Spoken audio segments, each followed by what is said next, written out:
Baik, anak-anak semuanya, jumpa kembali di kelas Maya kita, kelas 10 Pendidikan Agama Islam.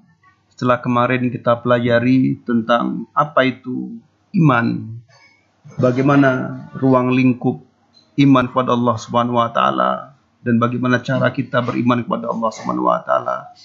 Maka sekarang kita lanjutkan materi kita secara detail kepada meneladani sifat-sifat Allah melalui Asmaul Husna.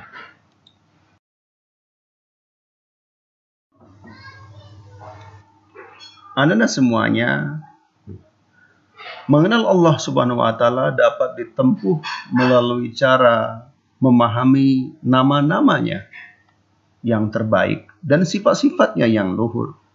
Nama-nama dan sifat-sifat itulah yang digunakan oleh Allah sebagai wasilah agar manusia mengenal Allah Subhanahu wa taala. Semua nama-namanya menunjukkan sifat-sifatnya pula. Tapi ada nama-nama tertentu yang dikenalkan dengan istilah Asmaul Husna dan sifat-sifat tertentu yang wajib dipelajari oleh umat Islam dalam rangka mengenal lebih dalam tentang sifat-sifatnya. Asmaul Husna adalah sebutan yang dipermudah dari Al-Asma Al-Husna. Al-Asma Al-Husna adalah istilah yang tersusun dari dua kata, yakni kata Al-Asma dan Al-Husna. Al-Asma artinya nama-nama. Bentuk tunggalnya adalah isim, artinya nama. Sedangkan Al-Husna artinya yang paling baik.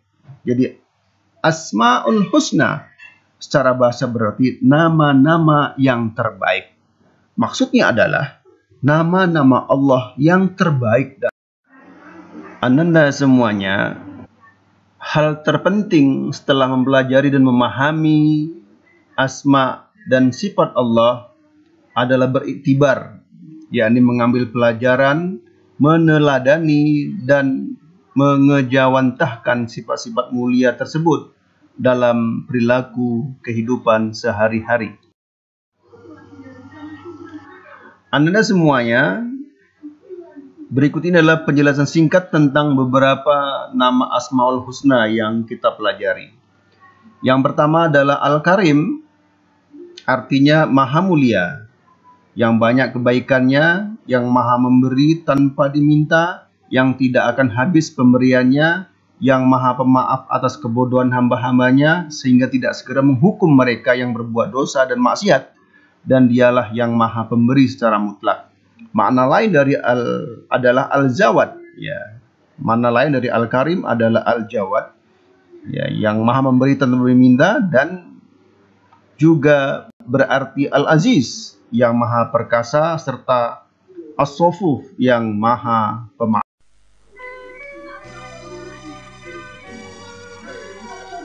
Contoh perilaku yang berkaitan dengan sifat Allah Al-Karim adalah: 1. Menanamkan sifat mulia, karena Allah maha mulia dan mencintai orang-orang yang berakhlak mulia. 2. Menanamkan sifat pemurah, karena Allah Subhanahu wa taala sangat mencintai orang-orang yang bersifat pemurah. Yang ketiga, menumbuhkan cinta yang dalam kepada Allah, karena tidak terhingga banyaknya nikmat yang telah diberikan, bahkan ada yang tanpa diminta. Yang keempat, menumbuhkan sifat suka memuliakan tetangga dan tamu sesuai anjuran Rasulullah Shallallahu Alaihi Wasallam. Yang kelima, menumbuhkan sifat pemaaf, karena Allah Subhanahu Wa Taala sangat menyukai orang-orang yang pemaaf. Yang kedua, Al-Mu'min, artinya yang maha terpercaya. Kata Al-Mu'min berasal dari kata imanan yu'minu, yang berarti percaya. Maksudnya adalah memberikan ketentraman dan keamanan kepada manusia yang mendapatkan ketenangan dan ketentraman dari Allah Subhanahu wa taala di dunia dan di akhirat. Hanyalah mereka orang-orang yang beriman. Berikut contoh perilaku yang berkaitan dengan sifat Allah Al-Mu'min. Yang pertama, berusaha untuk menjadi insan yang berakhlakul Al-Quran. Yang kedua, tumbuhkan sikap tegar dan berani melawan kemungkaran, karena Allah Subhanahu wa taala telah memberikan ketenangan dan jaminan kepada orang-orang yang beriman.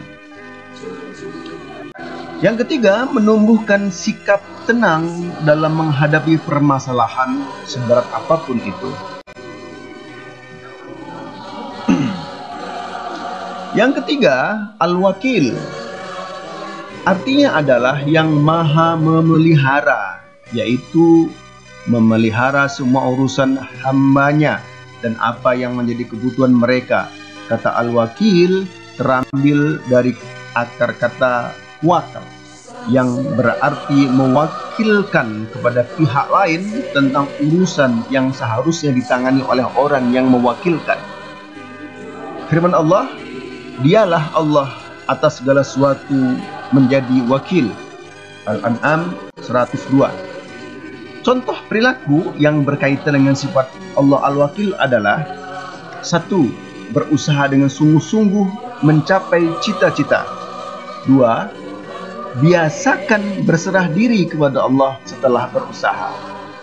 Yang ketiga, mengembangkan sikap qanaah dalam menjalani kehidupan. Yang keempat, menumbuhkan sikap ridha atas takdir Allah Subhanahu wa ta'ala. Yang keempat, al-matin. Al-matin maknanya adalah yang maha kokoh. Al-matin berarti Allah Subhanahu wa taala adalah zat yang mempunyai kekuatan sempurna. Tidak ada kekuasaan yang dapat dibantah. Tidak ada kelemahan di dalam kekuatannya. Tidak bisa ditolak perintahnya. Keadaan ini tidak mungkin ada selain pada Allah Subhanahu wa taala, sebab Dia sajalah yang mempunyai sifat-sifat sempurna itu. Berikut ini adalah contoh-contoh perilaku yang berkaitan dengan sifat Allah Al-Matin. Yang pertama, berusaha menjadi insan yang berpegang teguh pada tali agama Allah. Tidak ada sesuatu pun yang dapat membuatnya berpaling. Yang kedua, memiliki semangat juang yang tinggi menghadapi kesulitan dan hambatan-hambatan. Yang ketiga, terbiasa menyerahkan segala sesuatu dan urusan hanya kepada Allah Subhanahu wa taala. Berikutnya, al-jami'. Artinya adalah yang maha mengumpulkan. Maksudnya Allah Subhanahu wa taala yang maha mengumpulkan apa saja yang dikehendakinya. Jami' bermakna mengumpulkan segala sesuatu yang tersebar, baik yang serupa, yang berbeda, maupun yang berlawanan. Beberapa contoh perilaku yang berkaitan dengan sifat al-jami' adalah sebagai berikut. 1. Gemar menyambung tali silaturahim antar sesama. Kemudian memiliki inisiatif untuk membantu dengan mendirikan lembaga-lembaga amal untuk menyantuni kaum fakir miskin, para manula dan anak-anak yatim. Berikutnya, memiliki semangat multikultur dan toleransi pada hal-hal yang berbeda. Yang keempat, senang mencarikan solusi dari berbagai macam problematika.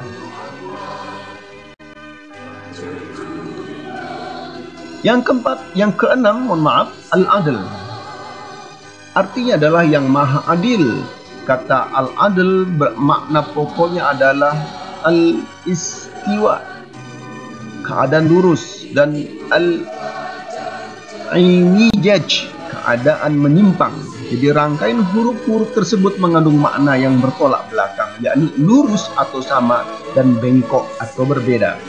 Menurut peneliti Sihab bahwa paling tidak ada 4 makna al-adl, yaitu adil dalam arti sama. Pengertian ini yang paling banyak terdapat dalam Al-Quran, ya. Di antaranya dalam surah An-Nisa ayat 3, Asy-Syura ayat 15, Al-Maidah ayat 8. Kata al-adl pada ayat-ayat tersebut adalah persamaan di dalam hak. Yang kedua, al-adl berarti seimbang. Pengertian ini ditentukan dalam Quran surah Al-Maidah ayat 95, ya, dan Al-Infitar ayat 7. Keseimbangan ditemukan pada kelompok yang di dalam terdapat beragam bagian yang menuju satu tujuan tertentu. Selama syarat dan kadar tertentu terpenuhi oleh setiap bagian, Jadi, jika ada salah satu anggota tubuh manusia terlebih atau terkurang, pasti tidak akan ada keseimbangan. Maka inilah yang menimbulkan keyakinan bahwa Allah Subhanahu wa taala menciptakan dan mengelola segala sesuatu dengan ukuran dan waktu tertentu guna mencapai tujuan. Keyakinan ini nantinya mengantarkan kepada pengertian keadilan ilahi.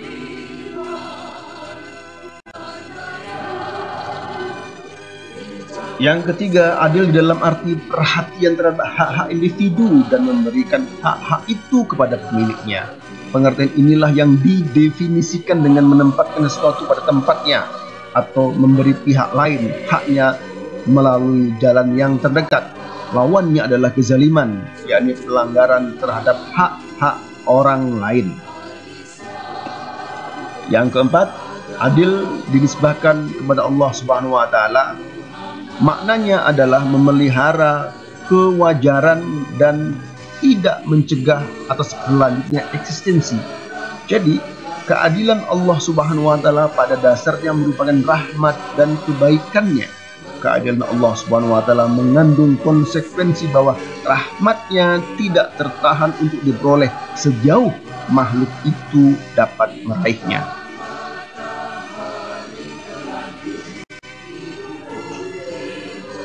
Yang ketujuh, Asmaul Husna yang kita belajar adalah Al-Akhir. Artinya adalah yang maha akhir. Allah Subhanahu wa taala zat yang memiliki sifat kekal dan maha akhir yang tidak ada sesuatu pun setelahnya. Dia maha kekal tatkala semua makhluk hancur, tetap kekal dengan kekekalannya. Nama ini disebutkan di dalam firman Allah.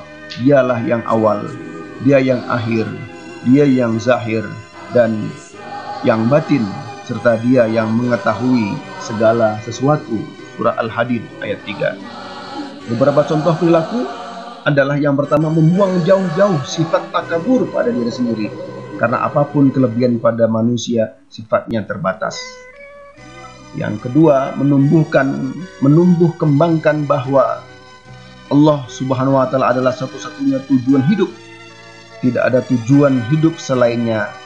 Tidak ada permintaan kecuali tertuju kepadanya, dan segala sesuatu tertuju hanya kepadanya.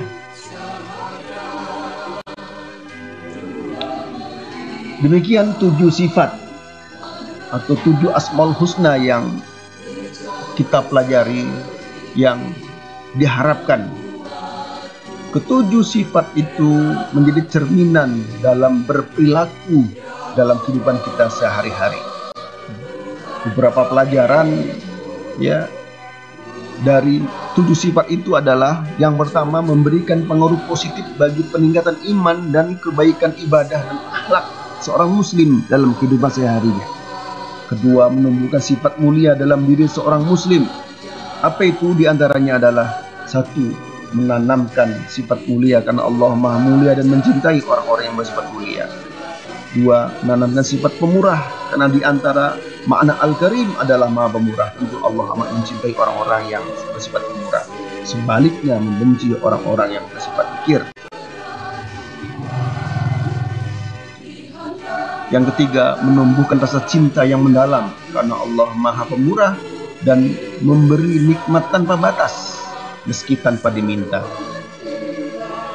Yang keempat, wajib memuliakan kitab Allah, yakni Al-Quran, yang merupakan kalamnya yang mulia, yang diturunkan melalui perantara malaikat yang mulia kepada Rasulullah Muhammad SAW yang mulia. Yang kelima, menumbuhkan sifat suka memuliakan tetangga dan tamu sesuai dengan perintah Rasulullah SAW. Yang keenam, menumbuhkan sifat suka pemaaf karena Allah menyukai sifat pemaaf. Yang ketujuh, mendorong selalu berdoa kepada Allah Subhanahu wa taala karena Allah Maha Pemurah dan malu mengembalikan tangan hamba yang diangkat saat berdoa dalam keadaan kosong, atau tak mungkin Allah tidak mengabulkan. Yang kedelapan, mencegah berbuat maksiat, kejahatan atau tindakan apa saja yang akan mendatangkan murka Allah, sebab perbuatan tidak dapat ia sembunyikan dari penglihatan Allah dan tidak dapat terhindar dari ancaman kerasnya kapanpun dan dimanapun.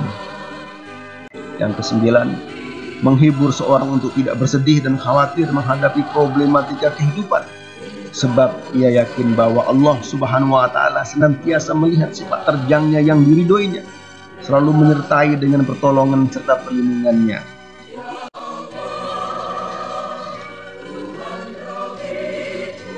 Anak kami, demikian materi kita pada pertemuan kali ini. Silahkan dipahami, insyaallah pada pertemuan berikutnya. Karena kita sudah 2 kali pertemuan, maka kita akan mengerjakan latihan atau kuis. Nanti pada pertemuan pekan depan akan kita informasikan di Google Classroom. Terima kasih. Assalamualaikum warahmatullahi wabarakatuh.